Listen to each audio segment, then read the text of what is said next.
Going on, everybody? Happy Thirsty Thursday. Welcome to another edition of Mean Streets powered by FTN right here on Game Plus Network, also live on our FTN Network YouTube page. Chris Meaney here with you. Hopefully everybody's having a fantastic Thursday. We got Mr. Bryon Cook in the house. He's going to hang out with me for quite some time. I don't know if he knows that, but I'm going to make him hang out with me for a majority of this show here today. We are going to lock in our divisional picks against the spread. I know that I will.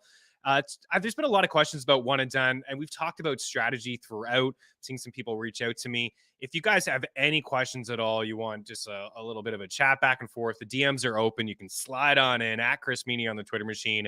Also, meanstreetsftn@gmail.com. Of course, if you're hanging out with us live during the show, you can leave a comment in the comment section. If you're watching on Game Plus Network, you can hop on over to our FTN Network YouTube page, leave a comment there. I'm always circling back on these videos to make sure I take care of the family, because certainly appreciate all the support here from those over at Anthem Sports Entertainment, Game Plus Network, and also the FTN Network family. We are going to break down all four games here today. We've been doing it all week. Tomorrow we have Joe Pisapia of Fantasy Pros to do it one more time. He's also the man behind the Fantasy Black Book, so we'll have a little bit of baseball chatter tomorrow as well. But today, we are going to preview these four games. We got Super Bowl odds. We got MVP odds. We're going to talk one and done. We'll get Bryan's strategy for one and done. Things that we've been talking about with this one and done strategy is, for me personally, I will be looking at teams that I don't think will win this week. I don't give the Jacksonville Jaguars much of a chance. I mean, I talked about potential backdoor cover. Andy Reid, 28-5 after a bye. Patrick Mahomes, 9-1 after a bye, averaging 30 points. The Jags are in a tough spot. It's a nice story. You know, Trevor Lawrence, brutal first half, great second half, up-and-coming quarterback. We're going to see this dude in the playoffs. This could be the start of a rivalry. You know, maybe last week's game, Herbert and Lawrence is a state of a rivalry that's going to happen for years to come. Of course, Burrow and Allen, we're going to see that, which I do believe these two quarterbacks are going to, make some noise over the next few years in the NFL as well. This is very interesting, especially on the AFC side of things. But I think you really still want to be saving some players, saving the Chiefs players. We talked about a strategy last week where it was maybe roll out Burrow or Allen in the first round of your one and done lineup, take the other one in the second round, maybe roll with Mahomes in the third, and then you'll have an option in the fourth round in the Super Bowl, whether that's Purdy, whether that's Jalen Hurts or Dak Prescott. Maybe it's Daniel Jones. I don't know. I don't think so, but crazier things have happened in the NFL. That would be my strategy if you took that. I'm still going to carry it over. I'm looking at Joe Burrow, Jamar Chase this week. There's numerous tight ends in great spots. I want to save Kelsey. I want to save Kittle. I like Dalton Schultz this week. If you didn't use him last week, he popped off for you. The attention will be on CeeDee Lamb, maybe some soft coverage for Dalton Schultz, who's been really good with Dak Prescott over the past couple years, and he was just unbelievable last week. So was Dak, by the way.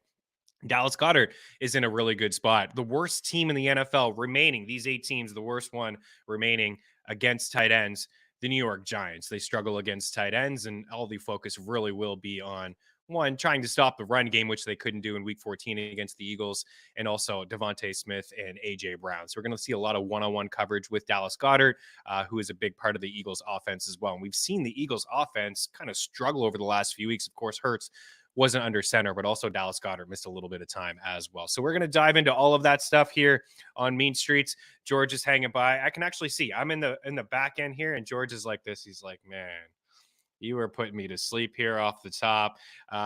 Listen, we got something pretty cool on we wanted to share with you guys on this show and from Dangle Batselli. 13 games on the ice tonight in the NHL. We tried to get the show in under an hour. We could not do it, but part of the reason why we couldn't do it is because we're giving away T-shirts over at Dangle Batselli. And take a look at this.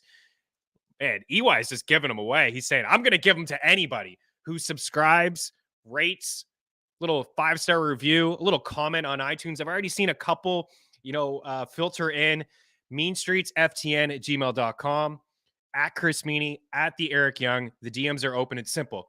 We want to give you guys a shirt. Now, Eric is only going to be able to pick one of these shirts. So it's a bit of a voting process here. You're going to have to pick 1, 2, 3, or 4, your favorite of the 4, and show us that you're subscribed to Dangle Batselli, preferably on iTunes. iTunes helps us. The show kind of grows a little bit more and more eyes on the show. So if you are an iTunes supporter, I would start there. Rate, review, 5 stars, so EY doesn't freak out on you. You know, I mean, you get this guy in a ring. I mean, he'll mess.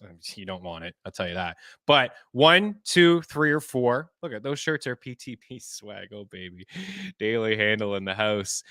So again, rate, review, subscribe, 5 stars, iTunes, screenshot, show us that you're subscribed to the show, and pick one of the 4 that you like. And we are going to pick one of the 4, the most votes, of course. For me, my favorite is 1. I think we're the FTN fam. I think we all, Fox is hanging out and George hanging out behind the scenes. I'm pretty sure we all voted for 1.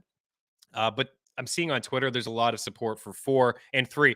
They're all very nice. I like them all, but we're going to pick 1 and we're going to give away the shirt to you guys just for reviewing, rating, review, subscribe over on iTunes.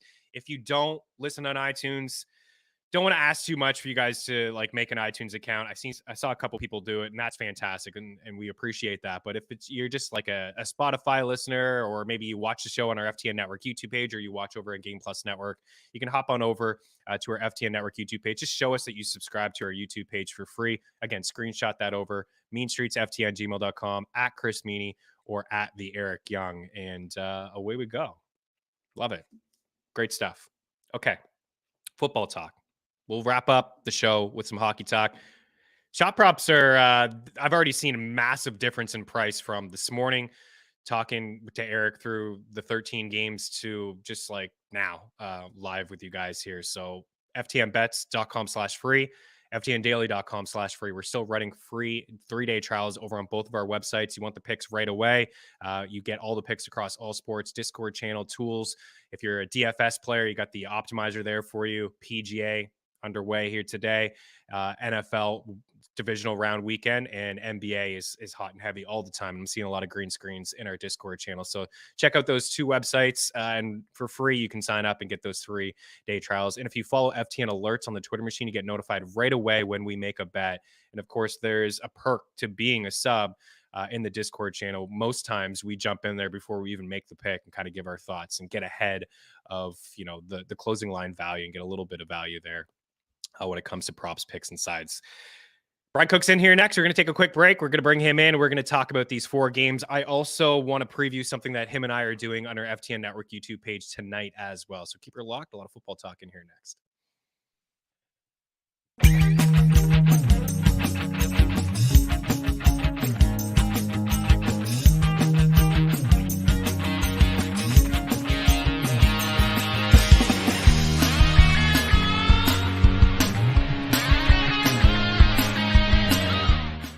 I can't say enough about what we've got going on over at FTNBets.com. At FTN Bets, your bankroll can be profitable. With the FTN Bet Tracker, you can tell your favorite experts across all sports, including the NFL, NBA, and Major League Baseball. Welcome back to Mean Streets here on Game Plus Network. I'm your host, Chris Meaney. And with our premium content, you can take your bets to the next level. Only $49.99 a month.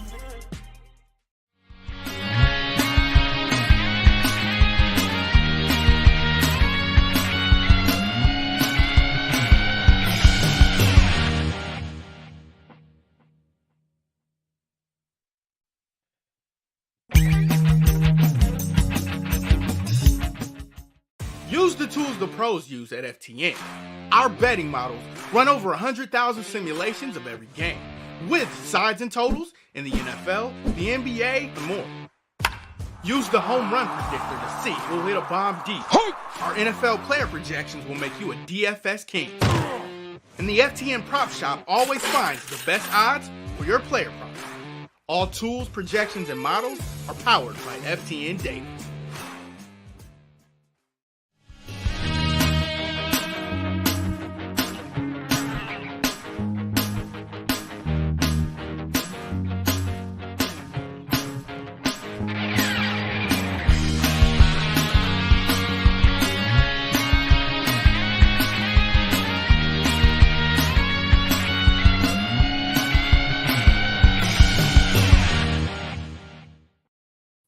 Welcome back in. Bryon Cook, 5_4_6, 2 eyes, looking fresh, feeling good, ready to rock. Divisional round getting underway here in just 2 days. Welcome in. How are you, man? I am doing fantastic. How are you? Also doing fantastic, a little bit better now. Are you ready to rock tonight? You and I and Jeremy are going to get together, and we are going to start what will be a 4-part series with basically breaking down all the top prospects in the NFL. Mike Tallis in the house. What's going on? And we're going to start with quarterbacks. And it's a pretty good quarterback class, as you and I chatted last week, with the Bears having the first overall pick. And I'm sure we'll talk a little bit about potential landing spots as well. But I know you're ready to go over there tonight. Yeah, so ready.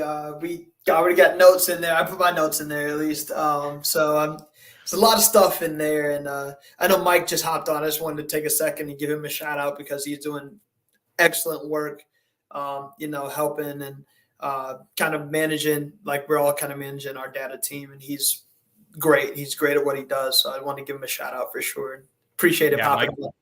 Yeah, Mike is fantastic, and he's a big supporter of our FTN work, and we're big fans of him and all the work that you and Mike, and as well as the rest of the FTN data team, has done this season, right? And the work never stops. Football really never stops, man. Like it's playoffs, it's draft, it's free agency, and all of a sudden, like, training camps open up and you get going again, right? It's craziness, and I know you're really in tune with all of it. Can you give a little bit of a sneak peek? Who's your favorite quarterback in the class? Because I'm starting to see, like, the odds show Bryce Young is a favorite, but it's not significant for him to be the first quarterback off the board. It's not like it's minus 200 or 300. It doesn't seem to be a lock anyways, because the Bears are a super wild card with what they're going to do, right? Mm-hmm. Yeah.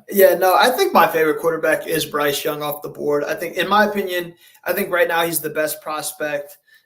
Despite the situation, every quarterback wants to go into a decent situation, right? But I think despite the situation, I think he has the ability to succeed the fastest. And I also think he has one of the higher ceilings of the class. So that's my favorite prospect, but I definitely do believe that there's a couple other players that may have slightly higher ceilings. And, it could be very interesting prospects come down the line here. So it is going to be cool to see what happens. It will be. So the odds are over at DraftKings is for the number 1 pick. So that's why I think they're, the Bears, as we mentioned last week, they're a wild card, right? I mean, they could take Bryce Young. They could trade out of that pick. We could see the Colts move up. They could take a defensive player. They could say screw it and take a defensive player. And Bryce Young is not the first overall pick, and then the Texans will have that choice at number 2. But he's minus 130 according to DraftKings to be the first pick. CJ Stroud at plus 175. Then Will Anderson at plus 650, with Jalen Carter also at plus 650, right? So some options. The Bears are on the clock, and they get some time to think about it. But before we get there, let's get into the divisional round, and let's actually start with the way the games are going to come at you. Saturday afternoon, Arrowhead, Kansas City at home, 8.5-point favorites here. We have a total that has jumped. It's actually moved around quite a bit. I saw 51 when it first opened, which I liked. And if you can still get, by all means, but I don't think you can. There's some 52s. There's a 53 over at DraftKings. Prop Shop is your friend. Parlay Calculator, also your friend, to get the best possible odds. Both tools free over at ftnbets.com. Before I throw it over to you and get your thoughts on this game, I want to get your thoughts on what you saw last week with the Chargers and the Jags. Unbelievable. Yeah. And at any moment, did you think that Jacksonville was out of it, knowing the way that the Chargers organization has gone through the highs and mostly lows over the last 20 years? You know what? I'm not going to speak on the Chargers in terms of what they've been against in the past. Yeah. I want to speak on the positives, which is Jacksonville. Okay. I do think that seeing what they've done these last 9 weeks has been incredible. I really think Doug Peterson, in my opinion, is coach of the year. I know the Giants are doing great stuff, but Doug Peterson's my coach of the year. I don't see how you could go any other way with what he's doing.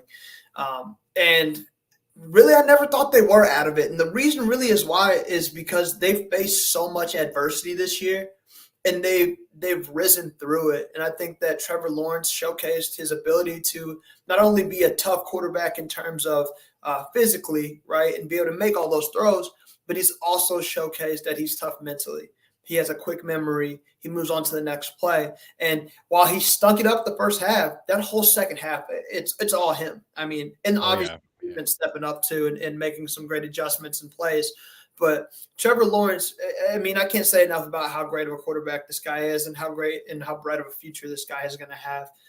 The Jacksonville Jaguars will be a definite player from this point forward for the next however many years Trevor Lawrence is there. Honestly, like that, they got to figure out how long they want to keep him and if they can keep him forever, because they're serious players. They really are. And I mean, I like them against Kansas City. Now, do I think they'll finish against Kansas City? That's for us to find out. But I do like their chances too. Still. So the coaching, I agree with you on Peterson. I think Daboll will get it, but man, Peterson should be right there, shouldn't he? I mean, this Jags team was the worst team offensively in the NFL last year. Yeah, it's just the turnaround that we've seen. Yeah, the turnaround that we've seen from the Jags offensive. Of course, they brought in some pieces, right? Everyone laughed about Christian Kirk's contract and Evan Ingram, but that turned out to be pretty good deals, right? And then you're going to add Calvin Ridley to this squad next year as well. But what Doug Peterson was able to do with this team, and you see the confidence that everybody, including Trevor Lawrence, has. And when you just look at the two coaches, I mean, Andy Reid is 28-5 after a bye, right? Mm-hmm. Including playoffs. You go back to his Philly days as well. He's had some time to prepare. This game's going to be at home. It's going to be a tough spot for Jacksonville. And then you also look at maybe Doug Peterson. I mean, he's not too far removed from winning a Super Bowl, having to deal with some adversity of having Carson Wentz, and was potentially on an MVP-like season. I mean, he even got votes to win the MVP despite not finishing the last few games of the season. Then bringing in Nick Foles and going on that run as underdogs and being an underdog even last week at home as well. I thought he was very aggressive with his play calling, like he usually is. That 4th and 1 to Travis Etienne, my goodness, like credit, Stones, check. And then also the 2-point conversion where Trevor Lawrence was like Michael Jordan on Space Jam and just reached across the line. And that turned out to be kind of the difference, really. And Bosa having the freak out, they moved up a little bit. They were able to go for 2 instead of 1. They kick a game-winning field goal instead of a game-tying field goal. But we got to give the advantage to Andy Reid, right? But despite that, Doug Peterson is very aware of Andy Reid. He's been with him for about 8 or 9 years. Yeah, he's a player in Green Bay when Andy Reid was part of like coaching staff. Philly connection, KC connection on the coaching staff there as well. So he is very well of some of the tricks that Andy Reid is going to throw at him, and he's going to try to throw a couple tricks his way as well. But this does seem like a little bit of a lopsided affair.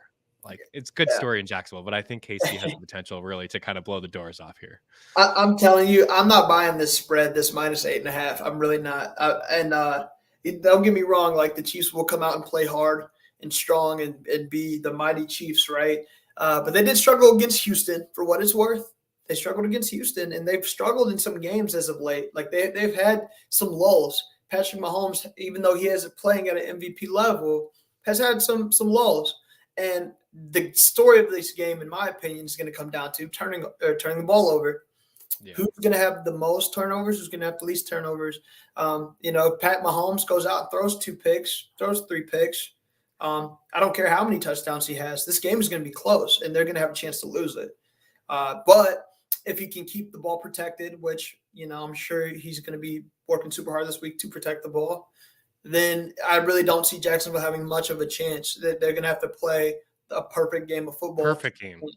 Yeah. But if they are able to create turnovers like they have been in the past, and maybe even score off 1 or 2 of them, then it's anybody's game, in my opinion. The thing is you're right, and it seems very simple to say. Like, we're not breaking any news. Don't turn the ball over, and you're going to win the game. But the other side, Jacksonville didn't. Or the Chargers didn't turn the ball over last week, but they weren't able to find a way to win the game. Yeah. It's just KC will score points. Not on every drive, but they're going to score points. So you're not going to be able to get too far behind. These two teams met earlier in the season. Patrick Mahomes had 4 passing touchdowns. He was able to carve up the secondary. I think he's going to have his way as well. We gave yesterday on the show Travis Kelce over 76.5. It's changed now. I'm seeing 81, 82 in some spots. I still like him quite a bit, from a prop standpoint. The Jaguars have allowed the 3rd most yards to tight ends and 13.1 yards per reception to tight ends, which is also the third highest as well. If you're doing some one and done stuff, I don't know how familiar you are with one and done fantasy football, but it's basically throughout the playoffs, you create your own fantasy football lineup and you can only play them once. So I think this is you probably want to get involved with some Jags, right? Last week we gave Travis Etienne on the show, but maybe a Christian Kirk or an Evan Ingram. Yeah, Evan Ingram. I don't think you need to do Trevor Lawrence, but right, we feel like Casey's going to win. I kind of have a lean to Jacksonville maybe covering the 8.5. It's a huge spread. Yeah. We could see a backdoor. I think Jacksonville has enough firepower to keep up, but I would imagine, Bryon, like Kirk and Evan Ingram, these guys are going to be, even Zay Jones, like these guys are going to get some targets this week because they didn't really run the ball last week on a team where you could run on them. So, and you're probably going to see Trevor Lawrence drop back maybe 40 times in this game, right? Do you have a preference of which Jag you like the most maybe this week? Would it be Kirk or Evan Ingram? Yeah, I always am going to lean Evan Ingram. I think that he's his favorite target. He's Lawrence's favorite target. To your point about the dropbacks, I think last week was kind of a weird one because he kind of had to, right? You can't really run the ball. He did. You know, I do think that they'll lean a little bit more on it this week. But I mean, I think they have to. Yeah. With that being said, not too much. But I think that Travis Etienne, another way that they have the best chance of winning is they have to find ways to get that man the ball. He's dynamic. Evan Ingram and him should be touching the ball the most. I love Christian Kirk. I think he's more of just a reliable guy right now for Trevor Lawrence. Just, hey, like we need something. Just go get the first down, get to the sticks, get the first down, right? We're in a pinch, get him the ball so we can get the first, or, maybe he's in the end zone. But the guys that are going to break this game open for Jacksonville offensively are Evan Ingram and Travis Etienne, in my opinion. Kadarius Toney's plus 240 for a touchdown. We're starting to see him really kind of get his groove. Your boy, a former Gator, right? I mean, man, some of the runs that he had the last time we saw him, right, in the red zone, they do these things in the red zone. The Chiefs, they're so phenomenal. Again, that's Andy Reid. There's so many different ways, whether it's a little shovel pass to Jerick McKinnon or a tight end after Travis Kelce. We've seen multiple times this season. And then you start seeing Kadarius Toney get these carries inside the red zone. And he's like, so the agility is off the charts with him. And also Mecole Hardman was in a bit of a run as well, getting these end arounds and short little bubble screens inside the red zone. And he was converting them. So I would save a lot of the Chiefs if you can, and you're one and done. Maybe you roll them out next week in a potential shootout with the Bills or the Bengals, or maybe you save them again. But I would get involved with some Jags. Give us a score prediction. Buy Stock says Jags plus 14 and Cincy plus 10 2-game tease. I don't mind where your head's at there, Buy Stocks, but I kind of like the other way of maybe teasing down Kansas City to win by a field goal. But I think for me, it's a little safer for Kansas City to win by a field goal and not have the Jags get blown out there, but we'll see what happens. Oh, wow. NBA rigged in the house. Good morning, Chris. Glad to see you on this beautiful Thursday. Man, we love comments like that. Are you kidding me? Good morning. I'd like to hear more about the NBA being rigged. Maybe another day. Patrick Ewing, is that it? The draft? He's rigged for years. Give us a prediction, a score, and your stud player in this game. Your stud player for both sides, or just in general? Yeah, give me both sides. Sure, both sides. Okay. Stud player, but a score prediction too. I'm gonna go 34-31 Kansas City. Ooh. Yeah, I think it's gonna get up there. 30 plus for both. Stud for the Jacksonville Jaguars will be a combination of Evan Ingram and Trevor Lawrence. I think it's kind of one and one, right? They have to kind of be together to and for the Chiefs, I think I'm going to probably lean. Let's go Kadarius Toney. Yeah, let's go Kadarius Toney today. I knew it was coming. I know we mentioned earlier when we talked, I said, just give it some time. Towards the end of the season, you'll start to see him show up a little bit more. And sure enough, these last 3-4 weeks, he has shown up more. He has. They finally implemented him, which I thought they would. It takes some time to implement somebody like that who's got injuries, some off the field issues, like some other things, and also has to learn the playbook. But they realize how dynamic he is. Why the heck not? Why are we not giving him the ball, right? Yeah. Could be A real nice player next year is Juju is a unrestricted free agent. If they bring back Juju or not, maybe we see, Sky Moore. Certainly I'd buy low in dynasty leagues and Sky Moore and Kadarius if you can, but I know the price. People love them some Kadarius Toney, both of us included. He's probably pretty hard to get in a dynasty league.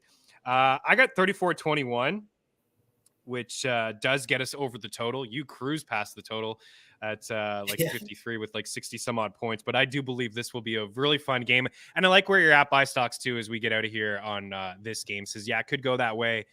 He loves the points because of the old, just the way the Jags were down 17 and cut it to 10. My one thing with Peterson last week was just, I thought they should have ran the ball in the first half a little bit more. Yeah. Just like every time ETN got a carry, it seemed like he was getting 5 yards against that leaky run defense.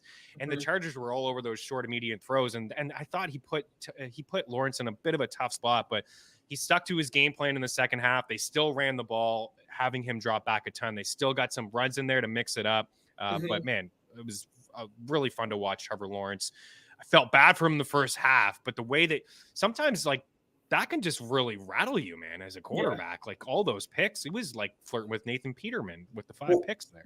One thing, too, that I noticed in the first half that was going on that wasn't happening in the second half as much is the pressure changed that the Chargers were bringing and getting home with.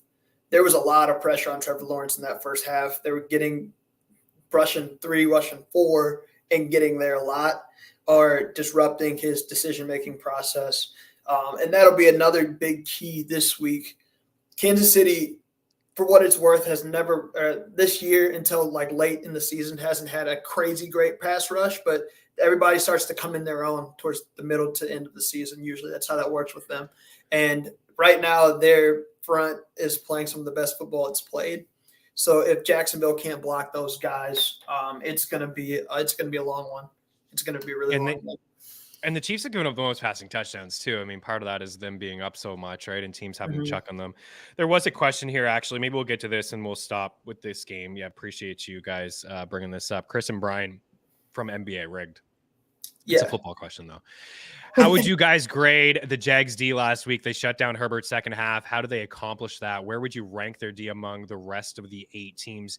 Their D is actually pretty opportunistic, really. Yeah. I mean, they've made some. I mean, the start of the season, they were creating a lot of turnovers. And over the last few weeks, they've created a lot of turnovers as well.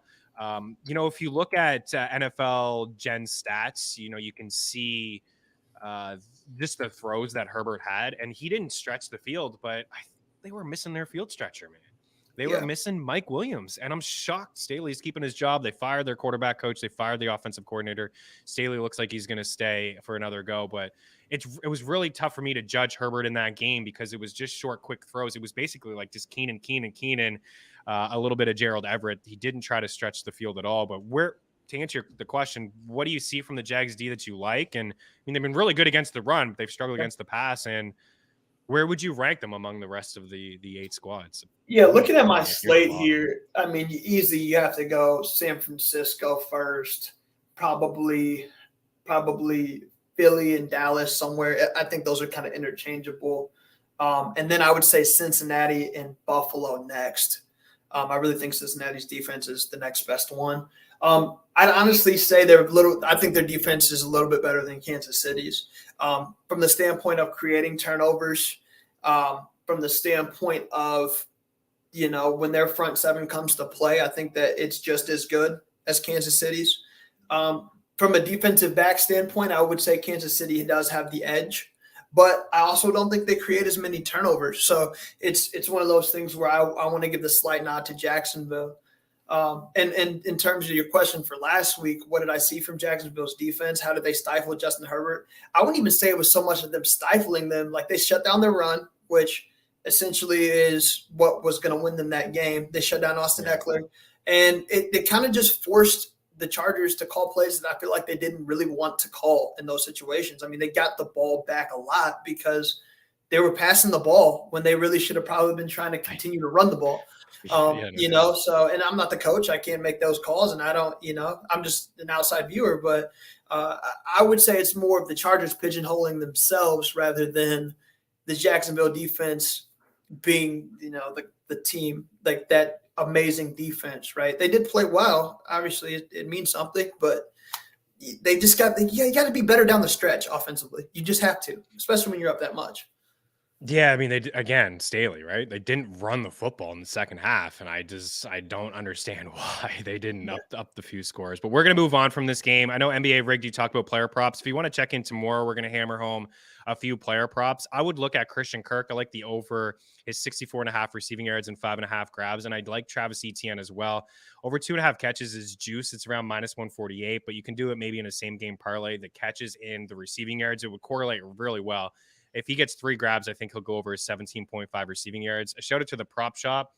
I see that Caesars is hanging 17.5 -110. A lot of other books have 19.5, 20.5, one at 21.5. So Caesars and DK and BetMGM all have 17.5. Different prices, but prop shop's your friend. You can save some time. We'll move on from the game. I do want to say that Mahomes is 9-1 as a member of the Chiefs after a bye, and his team's averaging 30 points. So I'd have a hard time believing that they won't get to 30 themselves. We could have some fireworks with the Kansas City Chiefs, but it should be a good learning curve for Trevor Lawrence at Arrowhead against this Chiefs team. We're going to break, and we're going to take a look at the Bills and the Bengals. We have at least 3 more segments here with Bryon. I'm not sure if he was aware of that, but he knows. 2 thumbs up. I'm all for it. We're going to preview the rest of the games. Bills and Bengals in here next. Keep her locked.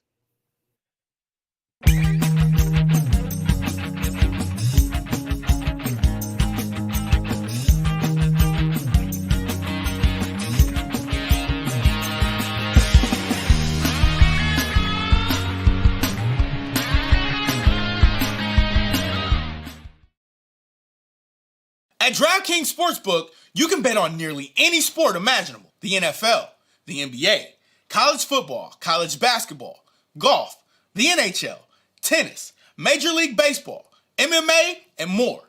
Download the DK Sportsbook app on iOS and Android operating systems, as well as on your desktops or in mobile browsers. Get the best bonuses using promo code FTN. Remember, the only way to gamble responsibly is to win.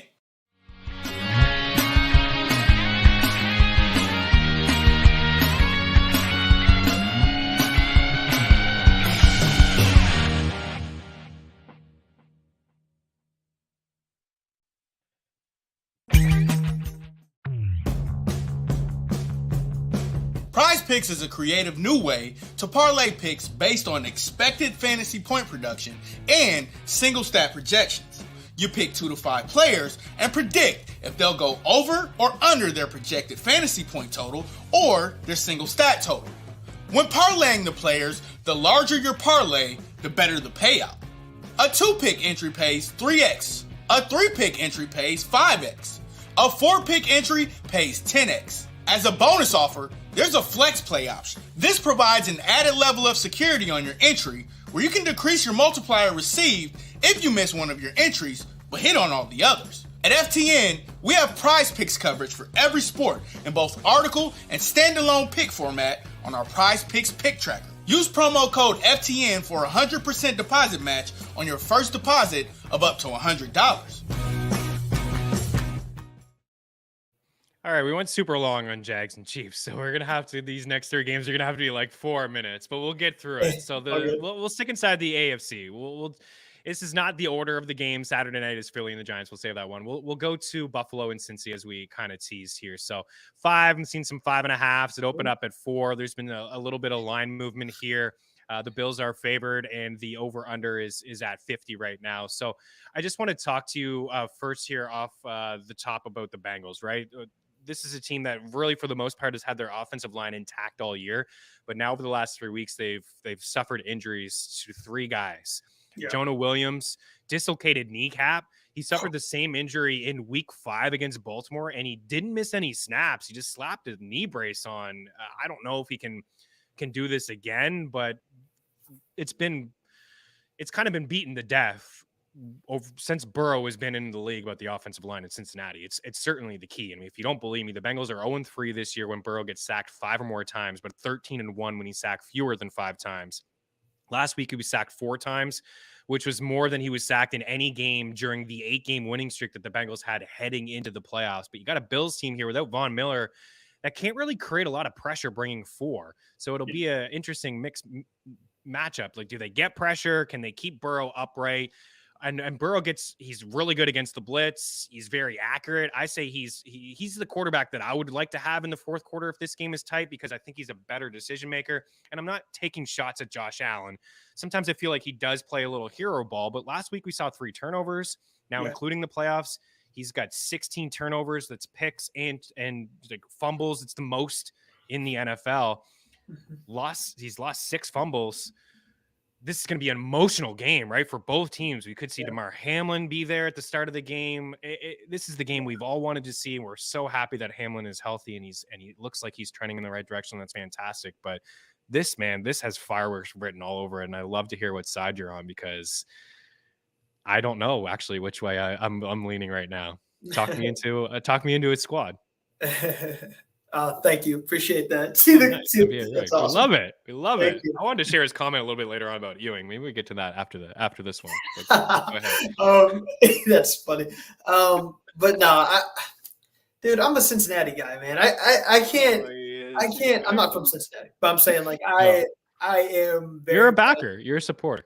I am a supporter because I really love what they've done, and I tell people this all the time. I really think that they are the team this year. I do. They'll at least get to the Super Bowl. I don't know if they're going to win it. Depends on who they play.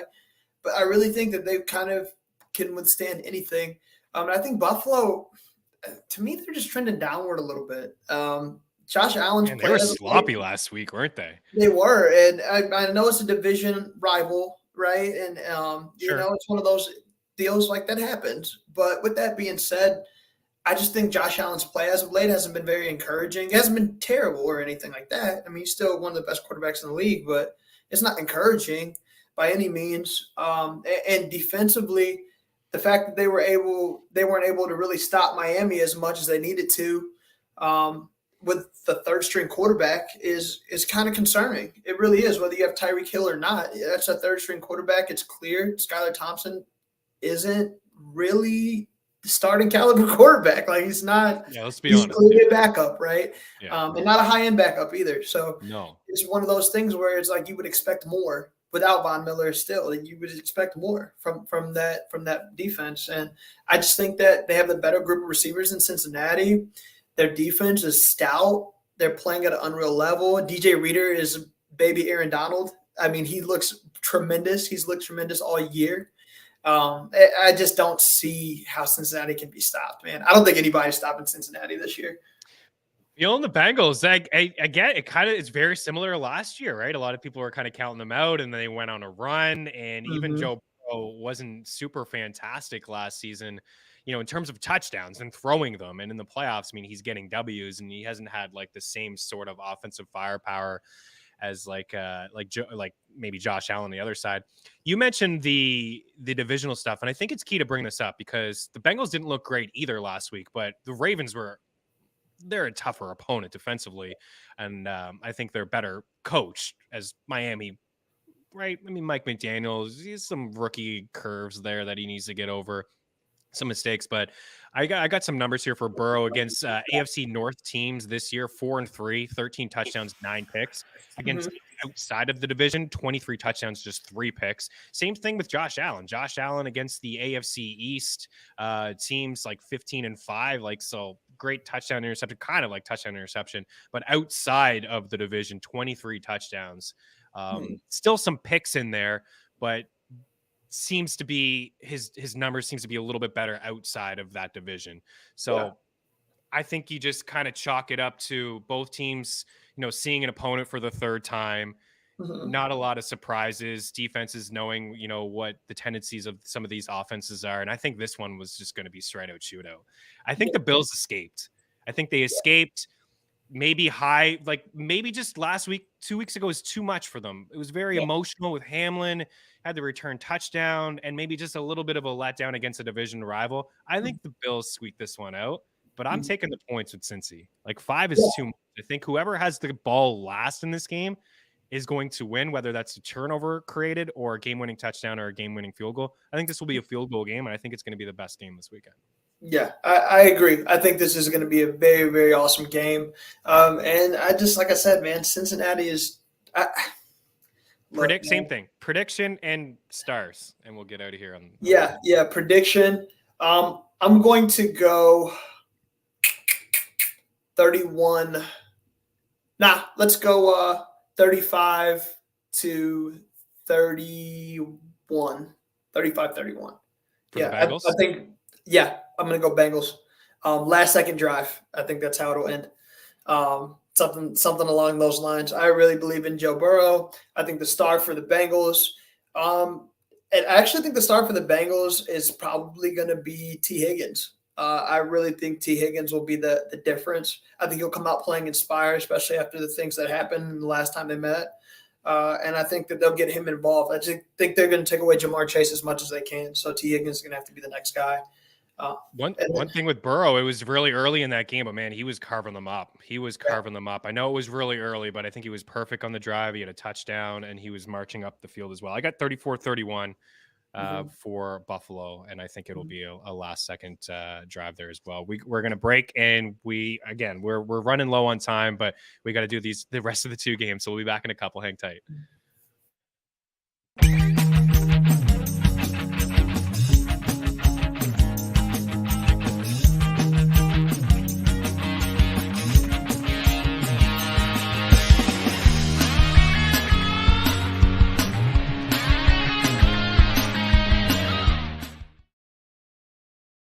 At DraftKings Sportsbook, you can bet on nearly any sport imaginable. The NFL, the NBA, college football, college basketball, golf, the NHL, tennis, Major League Baseball, MMA, and more. Download the DK Sportsbook app on iOS and Android operating systems, as well as on your desktops or in mobile browsers. Get the best bonuses using promo code FTN. Remember, the only way to gamble responsibly is to win.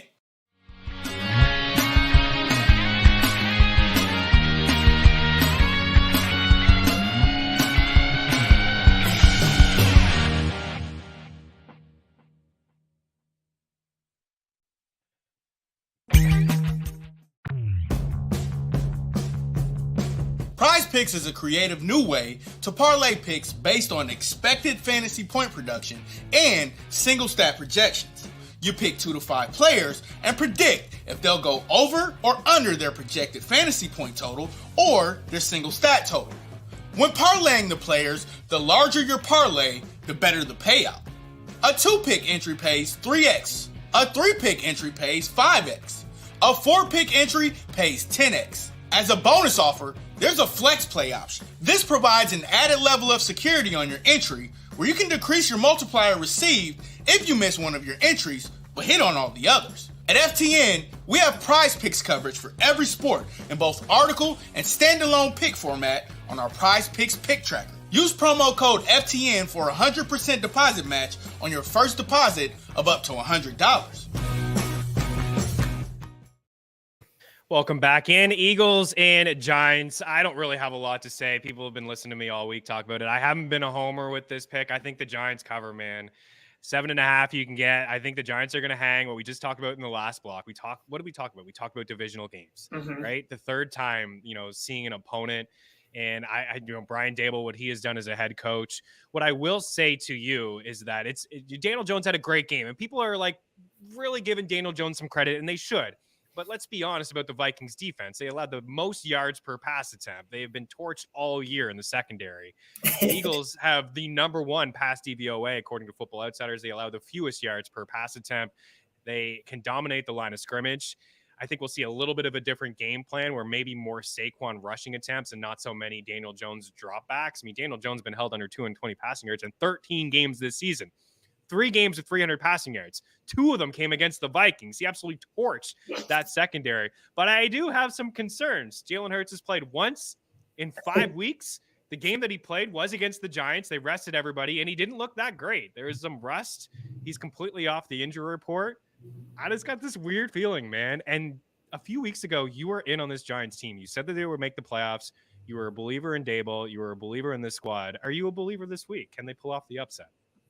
I hate to burst your bubble. He's doing it. He's doing it. I hate to burst it, but Giants are hot, dude. I mean, I really believe they're playing inspired football, man. I don't think people realize how like X's and O's absolutely rule the day in football, but very much motivation and attitude and all those other little things, like they make the difference, especially when games are close. Like, like the Giants have Daniel Jones playing at an unreal level. Brian Daboll has got that team so confident in what they do. I mean, did you hear Dexter Lawrence mic'd up this week? He's that guy is like, they're playing different. It's just a different feeling in that locker room. And Eagles, man, I do like Philly, but I just don't. What's your concerns? The way that they limped into the playoffs, the way the offense looked, and maybe the health of Hurts? Yeah, I think that those are all legitimate concerns. They have some concerns on the defensive side of the ball as well with Avonte Maddox. And I can't say he's better than Darius Slay, but he's been great for them. Yeah, he's a great player for them in that slot spot. The problem with the Giants is they don't have all of the receivers that can counteract that. But, if they establish a run, that's going to open that up for them to pass that ball. So Daniel Jones will be the key in this one. If he can play consistent football and not turn it over, get some things going on the ground, I think that this opens this game right up. And I really do believe in the Giants. If Brian Daboll wins this game, he is the coach of the year for sure. He is for sure the coach of the year. Yeah. I mean, again, I go with the Eagles are a better football team. I mean, they're better at them in all facets. Secondary, they're going to dominate the line of scrimmage. They get the better quarterback. Like, let's be honest. But the Giants are coming in here, feeling themselves with Brian Daboll, playing with house money.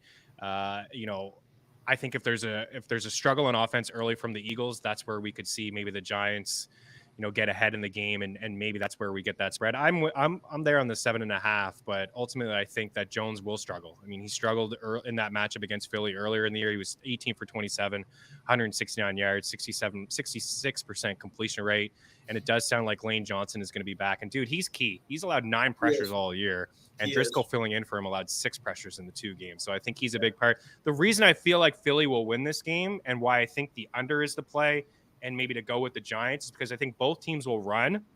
The recipe to beat the Eagles we've seen before Washington go in there, run the football, slow the clock down, get in manageable situations in third and short. And on the other side, the Giants can't stop the run. Second worst in terms of yards per carry allowed. And the Eagles had 254 rushing yards against them when they played earlier in the year. So I don't know if there would be a lot of run designs for Hurts with the shoulder, and there weren't when these teams played in Week 18. But 254 rushing yards on 31 carries and almost 450 total yards of offense. That's where I think the game will be won on the ground with the Eagles. Prediction? Yeah. Stud. Yeah, Giants 21, Eagles 14. Oh my goodness. 14 points for this Philly squad. Holy crap, you're killing me. I think Wink Martindale's got something cooking. I do. I really think Wink's got something cooking. I don't want to burst your bubble, but I think he's got something cooking. Okay, burst it. You already bursted it. 48 points against them in Week 14, only scoring 14 this week. Adoree Jackson, Xavier McKinney, and Leonard Williams did not play in that Week 14 match. I was going to say Adoree Jackson's playing. He's quietly been one of the best corners in football for the last 2 years now. He has. He's been like a top 10, top 12 corner in football for the last 2 years. You're going to see a lot of Adoree Jackson this week. Yeah. You will see a lot of Leonard Williams. One of the best nose tackles, I think, in the game. So, he's going to be an issue as well. All right, one more break, one more segment here from Bryon. Niners and Cowboys, maybe the toughest one to call this weekend. We'll be back in a couple. Mm-hmm.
All right, Bryon. Unfortunately, we just went so long on KC and Jacksonville. We don't really have a lot of time to get into it. I'll throw to you. Number one and number two in terms of DVOA defense, according to Football Outsiders, this matchup. 49ers at home, seeing it -3.5 actually in some spots. So we're seeing some people maybe get involved with the Cowboys here. Man, Dak looked fantastic last week. My goodness. I don't know if that was on Tampa or got to give a little bit of credit, of course, to Dak Prescott and company, and Schultz ate up the Buccaneers. But this matchup, what you got for us? Who's going to play the Giants in the NFC Conference Championship game?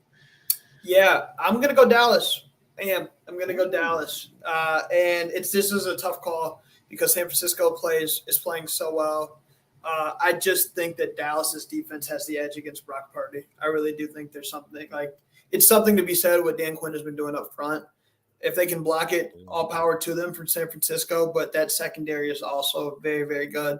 And I think that some of those plays that Brock Purdy's been making aren't going to be as easy for him to make this time with a little more pressure in his face. He hasn't seen a pass rush like this, really. He really hasn't seen a pass rush this good. This is a very good pass chance. Yeah, no chance he has. Let's be honest about Purdy. It's a nice story. I mean, Kyle Shanahan's putting him into a situation to succeed. The Niners lead the NFL in yards after the catch, right? They have so many explosive players. Debo is back. Kittle's been a beast. And then Brandon Ayuk and Christian McCaffrey, right? I mean, this guy's like a walking 100-yard machine, whether it's on the ground or total yards, right? His rushing and receiving props 105.5. Give me the over. You know what I mean? This guy's going to play 75% of the snaps and he's going to touch the ball nonstop. But look at the teams that Purdy's played. I mean, Miami, Tampa, we know about Tampa now, right? It's not the same team, not even close to the same team who won the Super Bowl a couple of years ago. Seattle, Washington, Las Vegas, Arizona, and Seattle again. So these are not great defenses that he's faced. And now he's going to face what we just talked about, the number 2 defense, according to Football Outsiders. All right, so you got the Cowboys in a tight game, field goal game. What do you got for a prediction? I actually think the Cowboys are going to put up 28 points. I say 28 points. Wow. Yeah, I think they're going to hit 28. They're going to need to. And I think that it'll be like a 28-17 type of game, something like that. I really think Brock Purdy is going to mess up a couple times, and it's going to be the difference. The difference in this game is going to be he's going to turn the ball over, and they're going to get great field position off of the turnovers, and they'll get points off of that in general. You know what I mean? So I like the over, despite both defenses being as strong as they are. We know that both offenses can bring it as well, right? So I mean, these have been the 2 highest scoring teams since week 7. What happened in week 7? Niners got CMC. And Dak returned to the lineup for Dallas. Right, those teams have been killing it offensively since the midway point. Appreciate your time, dude. I will only disagree with the Giants call, but I like the Giants to cover. I like the Cowboys to cover here too. I think it's a field goal game. Stop it! I'm already worried enough. The bubble's been bursted. You like the Bengals. We touched on it last week. We'll get you in here again next week, and we'll preview the conference championship games. We're going to say goodbye to Mr. Cook for now, and I got some NHL props to round out the show. We'll see you tonight, dude. Sounds good. Back here in a couple. Hang tight.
back in 13 games on the ice tonight in the NHL. Going to lead here with Patrick Laine of the Columbus Blue Jackets taking the over 3.5 shots. This isn't the same price we got Laine the last time he played. Was plus 138 for Patrick Laine, minus 125. Earlier, we had minus 105 over at Bet Rivers, but this is the best possible odds I'm seeing now over at DraftKings. I'd take anything over minus 135 or so. And if it gets any crazier than that, maybe you got to put him into a parlay. 19 shots on goal over his last 3 games. That doesn't even include a 9-shot game a couple weeks ago that Laine had against Washington. His last game, he had 10 shots. He's got 46 shot attempts over his last 5 games. It's 9.2 shot attempts per game. A span since January 8th. Not a large sample size, only 5 games, but only Elias Pettersson, Roman Josi, and Alex Ovechkin have more shot attempts than Patrick Laine over the last 2 weeks. Can he go over 4.5? My goodness. I suppose he can, right? I mean, I like the 3.5. Plus money.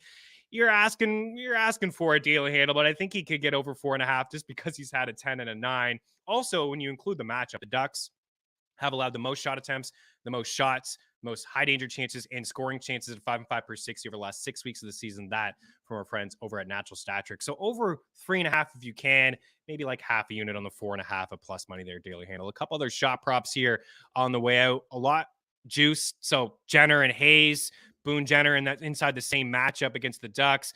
Kevin Hayes, Travis Konechny, good spots against Chicago. Philip Forsberg, great spot. Those 4 guys are juiced, so putting them into a parlay. Seth Jones is plus money. He's been shooting consistently, playing a lot, 25, 26 minutes a night. I also like Max Domi at 1.5 shots as well. It should be maybe a fun fantasy game between Chicago and Philadelphia. I shout out to Scott Lawton for a point tonight. Carter Verhaeghe scores against the Canadians. I like the over 2.5 shots. I also like Sam Bennett and a 2-point night for Alexander Barkov. And then Connor McDavid sipping the pina colada. I've got Vander Kane back in the lineup. He's been basically automatic over 3.5 shots against the Lightning, minus 114. George making things look so special all the time. Appreciate George Fox hanging out with us in the background as well. And everybody hanging out with us on this show. I didn't really get into one and done, Kyle Woods. I will give you a lineup tomorrow. Dango Batselli, subscribe, t-shirt coming your way. Have a good one. Cheers.